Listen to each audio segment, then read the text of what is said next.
$1? Ma'am, you sure you don't want to save that for a candy bar? The auctioneer got his laugh. 30 people in a county basement, and every one of them thought the old woman with the crumpled bill was the funniest thing they'd seen all week. Hazel Parnell didn't laugh. She kept her hand up. $1. Steady. Parcel 27, 62 acres, Walton Creek Road, structure on property, and I use that word generously. The auctioneer glanced at his sheet. County inspector's notes say, and I quote, roof partially collapsed, no utilities, foundation compromised, recommended for demolition. So, do I hear $2 for this outstanding investment opportunity? Silence. Of course, silence. Nobody in that room wanted 62 acres of condemned farmhouse on a dirt road that the county stopped grading in 2009.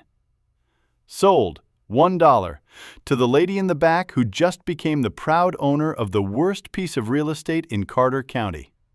More laughter. Hazel walked to the front, signed the paper, and slid her dollar across the counter. The clerk looked at her the way people look at someone they're certain is making the last mistake of their life, with pity dressed up as politeness. You understand this property is condemned, ma'am? I understand. No electric, no water, no road maintenance. I have a truck. The structure is not habitable. Then I'll make it habitable. The clerk stamped the deed. Hazel folded it into her purse, walked past 30 grinning strangers, and drove out of the parking lot in a 2004 Chevy Silverado with 212,000 miles on it and a passenger seat covered in everything she owned.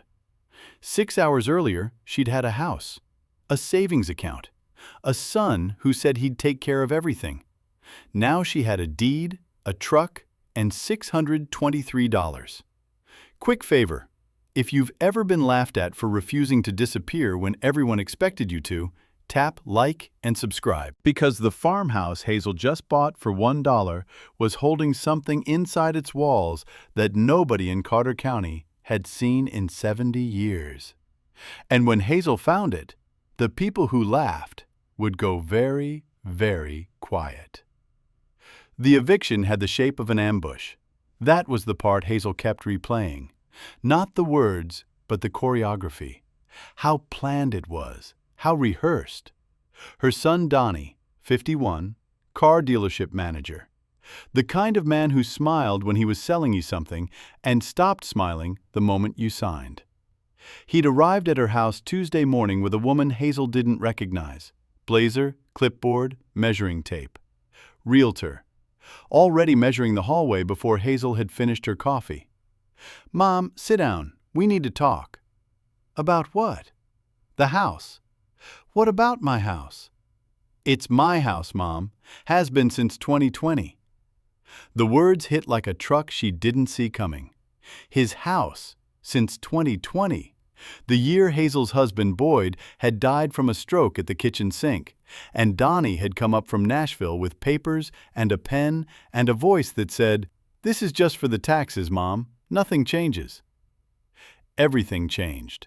She'd signed the deed over to Donnie because he was her son, and Boyd was dead, and the paperwork was confusing, and Donnie said, "Trust me," and she did, because what kind of mother doesn't trust her own child? "I've got a buyer," Donnie said.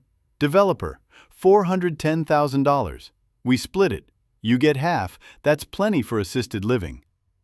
"I'm not going to assisted living." "Then an apartment, whatever, but the house sells Friday." "Boyd built this house." "Dad's been gone 4 years, Mom." "He built it with his hands, every room, and you're telling me—" "I'm telling you it's in my name. I've got a buyer, and I need the money." "For what, Donnie? Another truck? Another vacation with that girlfriend of yours?" His jaw went tight. The rehearsed patience cracked, and underneath it, Hazel saw something she recognized from Boyd's old poker games. The face of a man holding bad cards and bluffing hard. "Friday, Mom. Please be packed." He left. The realtor followed, already on the phone. Hazel sat at Boyd's kitchen table in Boyd's kitchen in Boyd's house that was now, legally, irrevocably, Donnie's house. And she understood that the man who'd told her to trust him had been planning to sell her out since the day he held the pen. She didn't cry. She was 74. She'd buried a husband, a sister, and both her parents.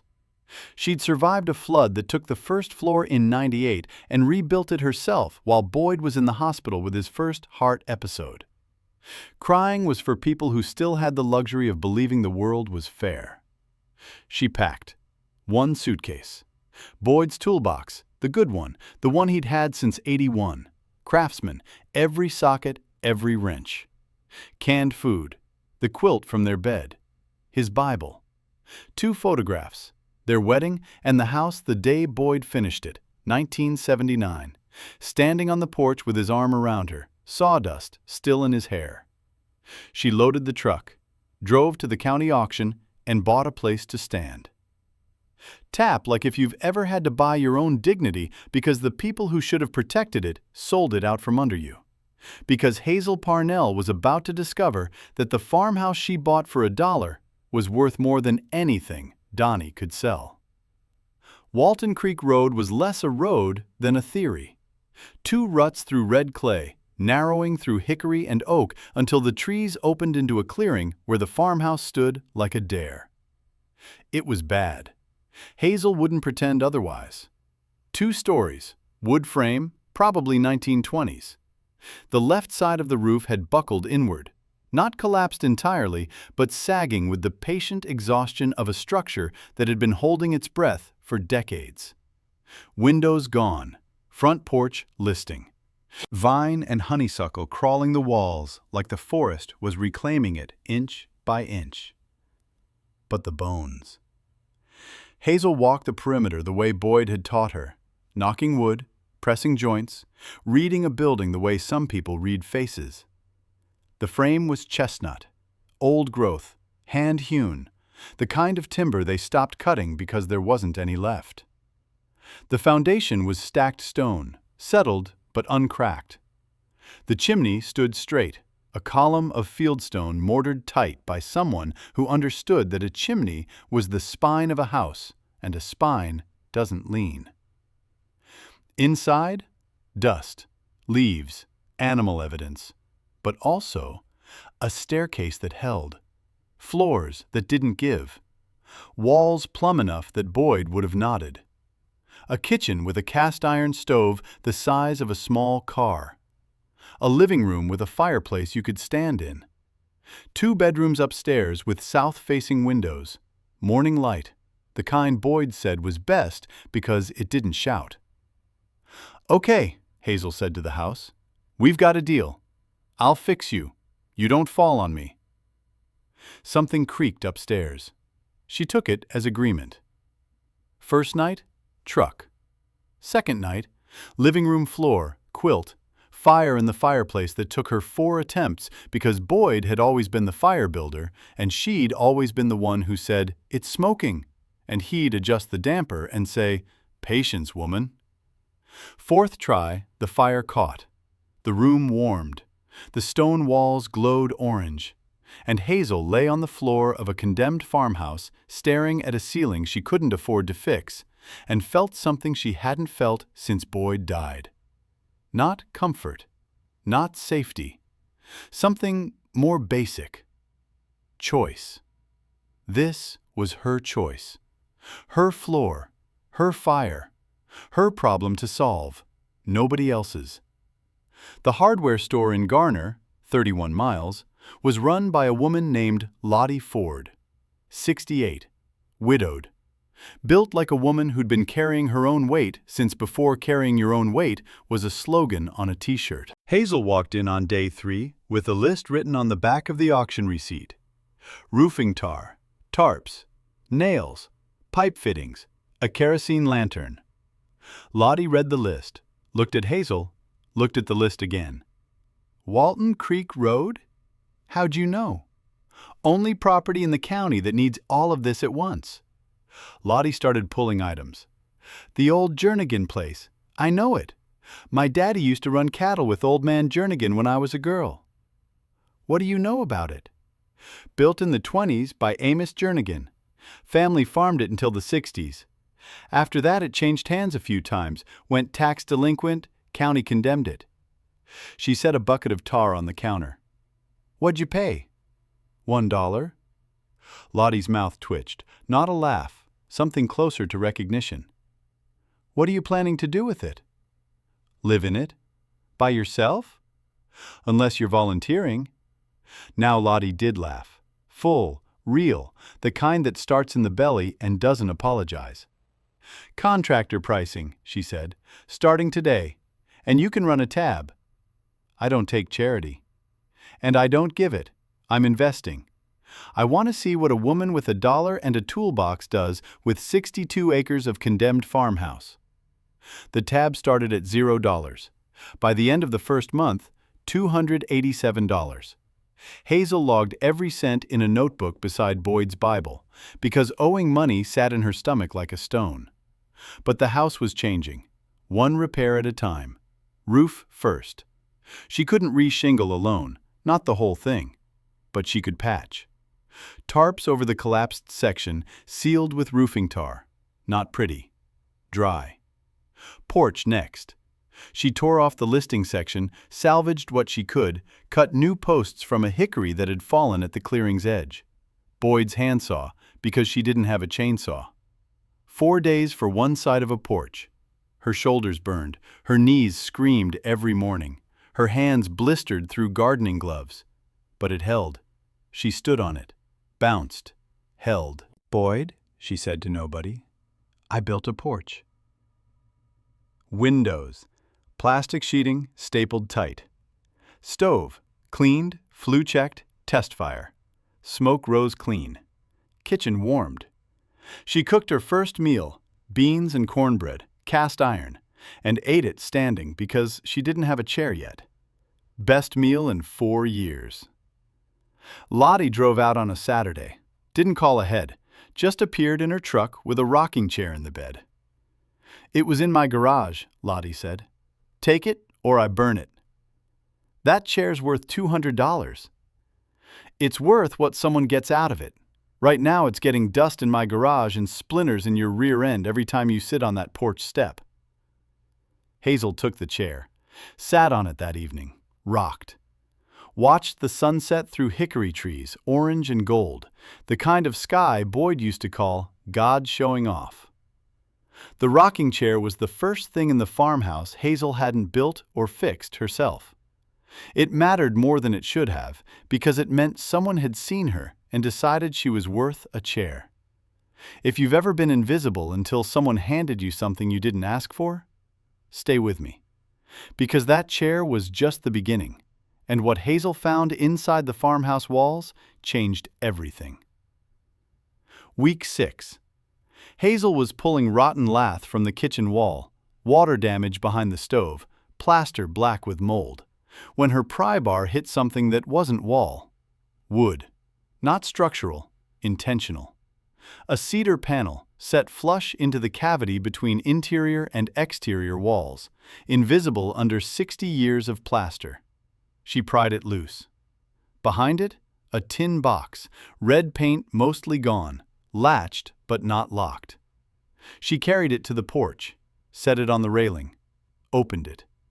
A leather journal, thick, hand-stitched, filled with the kind of precise handwriting that looked engraved.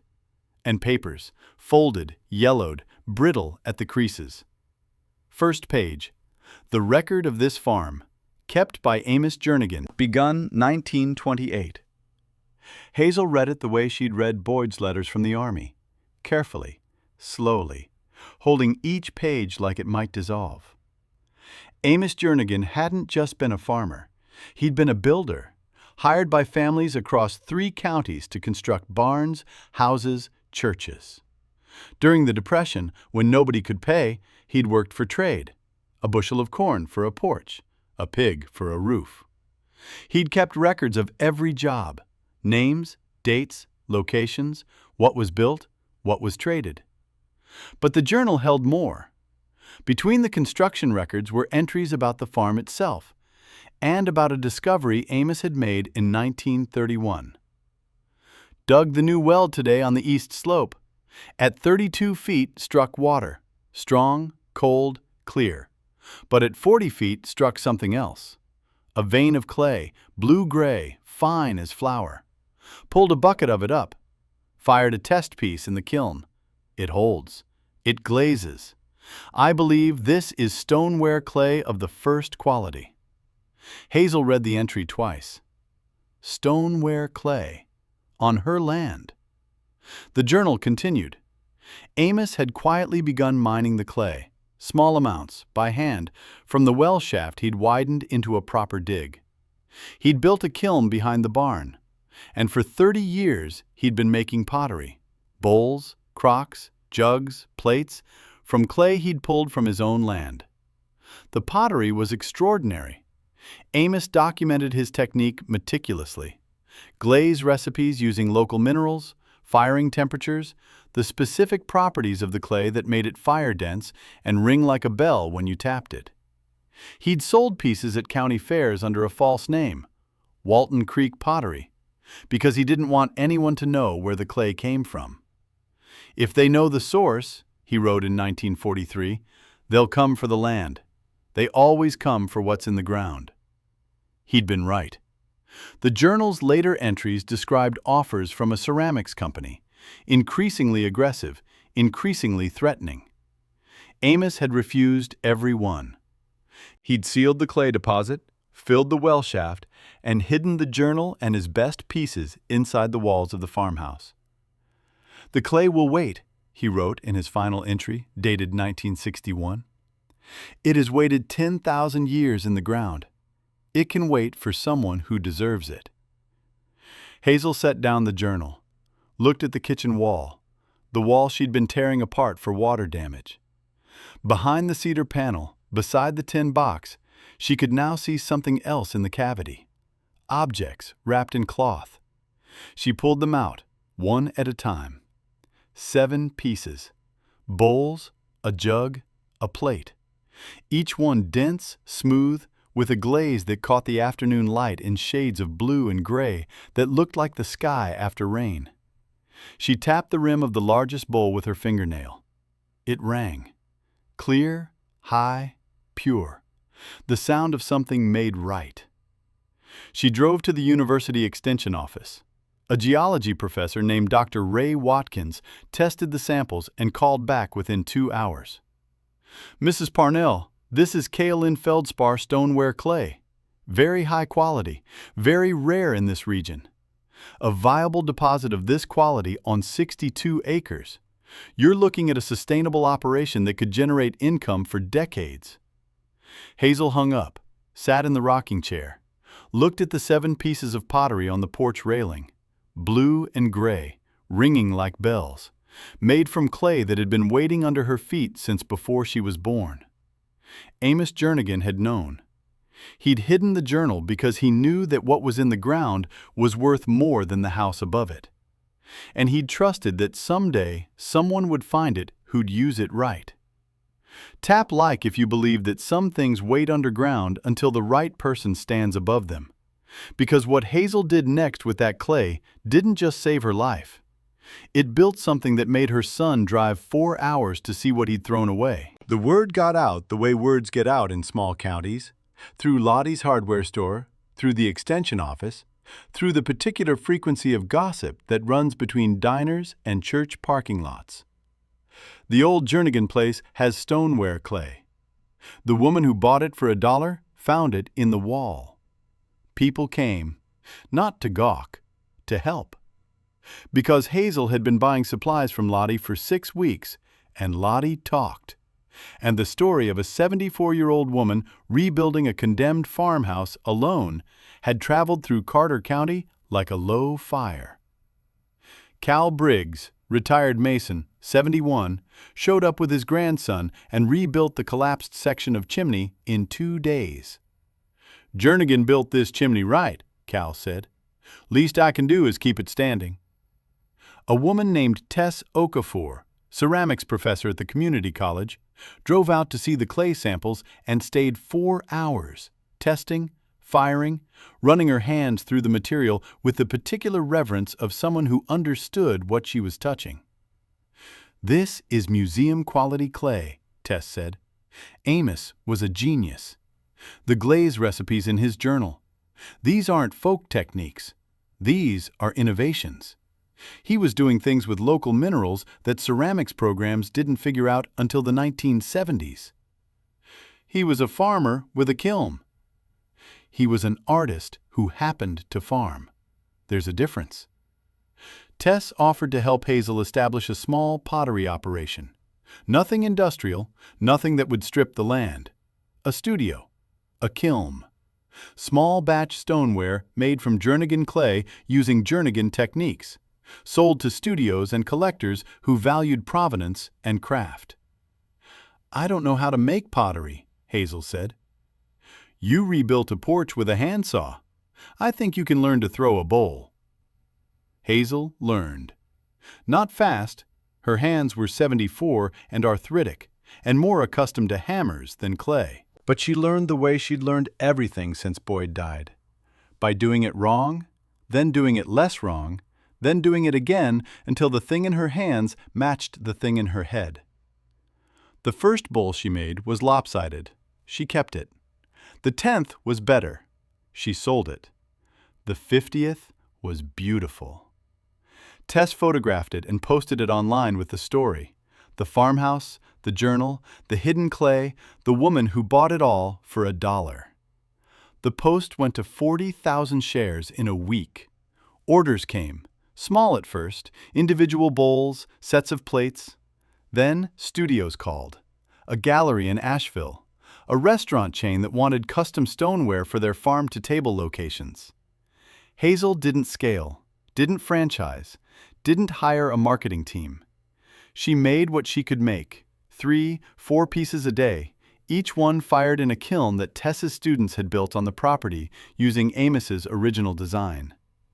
Each piece stamped on the bottom, Jernigan clay, Walton Creek, EST 1931. The money wasn't fortune money, but it was enough money.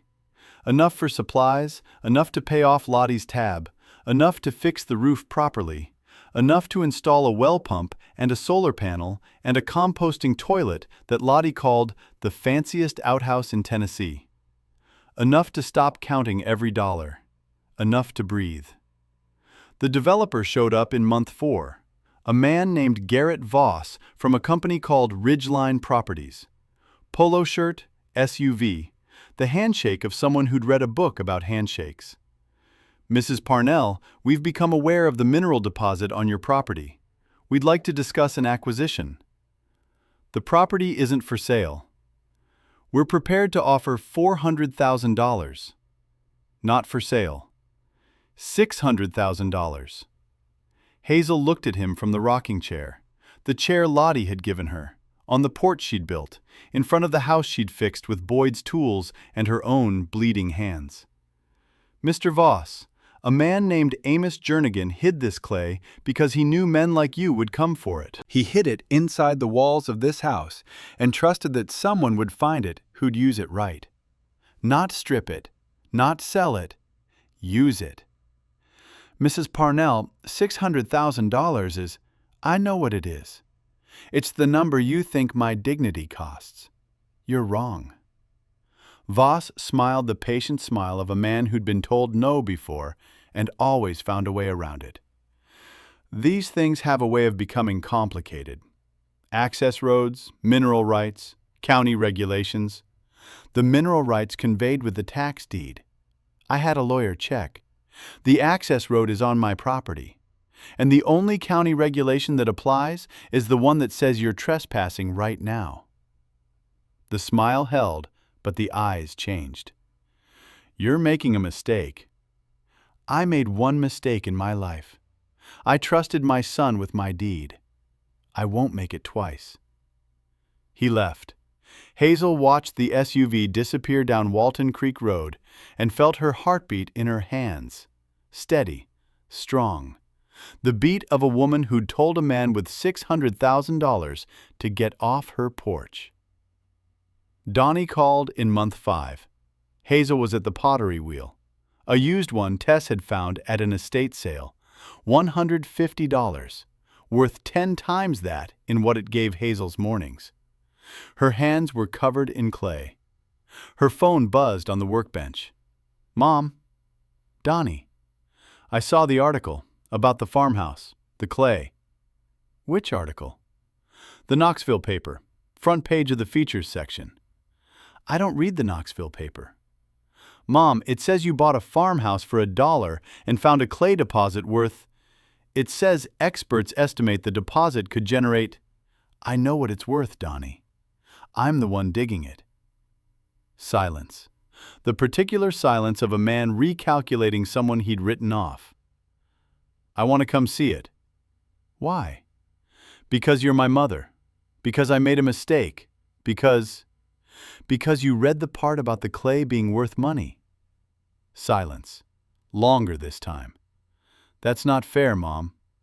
You sold my house for $410,000 and gave me half of nothing." Fair left this conversation a long time ago. "I gave you $205,000. You gave me a check I never cashed. Because it was blood money, Donnie. Boyd built that house. You sold it like it was inventory on your lot." "Mom." "You can come, but you're not coming as my financial advisor. You're coming as a son who owes his mother an apology and a day of labor. Bring work boots. The kiln needs a new foundation." He came Saturday, drove 4 hours from Nashville, wore work boots, new ones, price tag still on, the boots of a man who'd never needed them. He stood in the clearing and looked at the farmhouse, the porch she'd built, the roof she'd patched, the chimney Cal had rebuilt, the kiln Tess's students had constructed, the rocking chair on the porch where Hazel sat drinking coffee like she owned the place. She did own the place, for $1, and it was worth more than the house Donnie had sold. "You did this?" he said. "Boyd's tools did this. I just held them." He walked the property. 62 acres of hickory and oak and a creek that ran clear even in August. He looked at the clay deposit, the open dig where Hazel pulled raw material every morning, bucket by bucket. He picked up a finished bowl from the drying rack, turned it over, read the stamp. Jernigan Clay, Walton Creek, established 1931. "This is beautiful," he said quietly. "Amos Jernigan made the first one in 1931. I made that one last Tuesday. 93 years apart, same clay, same land." Donnie set the bowl down, carefully, like he'd just realized he was holding something he didn't deserve to touch. "I'm sorry, Mom." "For which part?" "For the house, for Dad's house, for treating you like a line item. Your father would be ashamed." "I know. But he'd also be proud of what I built here. And he'd say the only shame that matters is the kind you do something about." Donnie looked at the kiln. "You said it needs a foundation." "Cement, rebar, about 8 hours of work." "Show me." They worked until dark. Donnie was terrible. Soft hands, wrong angles, the kind of man who'd spent 30 years selling cars instead of building anything. But he showed up. He poured cement. He held rebar while Hazel tied it. He got dirty. At dinner, beans and cornbread on the cast-iron stove, eaten at a table Hazel had built from salvaged barnwood. Donnie was quiet. "What?" Hazel said. "Dad would have loved this place.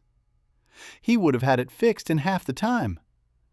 "He would have been proud of you, Mom." "He's proud when you keep showing up. So show up, Donnie. Not once, not when it's convenient. Show up." He came back the next Saturday, and the next. He learned to mix mortar. He learned to hang a door. He learned that his mother, the woman he'd put out on the street with a suitcase, could build a porch, throw a bowl, run a business, and stare down a developer, and she'd been capable of all of it while he was busy deciding she was a problem to be solved. On a Sunday evening in October, Hazel sat on the porch in Lottie's rocking chair. The kiln was cooling. The last firing, 12 bowls, 4 plates, a jug, sat on the drying rack, blue-gray glaze catching the last light. She opened Boyd's Bible, turned to the family records page in the back. Births, marriages, deaths, inked by generations. She picked up a pen, wrote, Hazel Parnell, arrived Walton Creek Farm, November 2025. Purchased for $1. Rebuilt with hands, stubbornness, and Boyd's Craftsman toolbox. Found inside, the journal and clay of Amos Jernigan, who trusted that the right person would come. I don't know if I'm the right person, but I'm the one who showed up. She closed the Bible, set it beside the journal on the shelf. 2 books, 2 lives, 100 years apart, both hidden inside walls because the things worth keeping are never the things worth selling. The sunset hit the hickory trees and turned the clearing gold. The kiln ticked as it cooled. The creek ran below the hill, steady, patient, carrying water that had been running since before any of them were born and would keep running long after.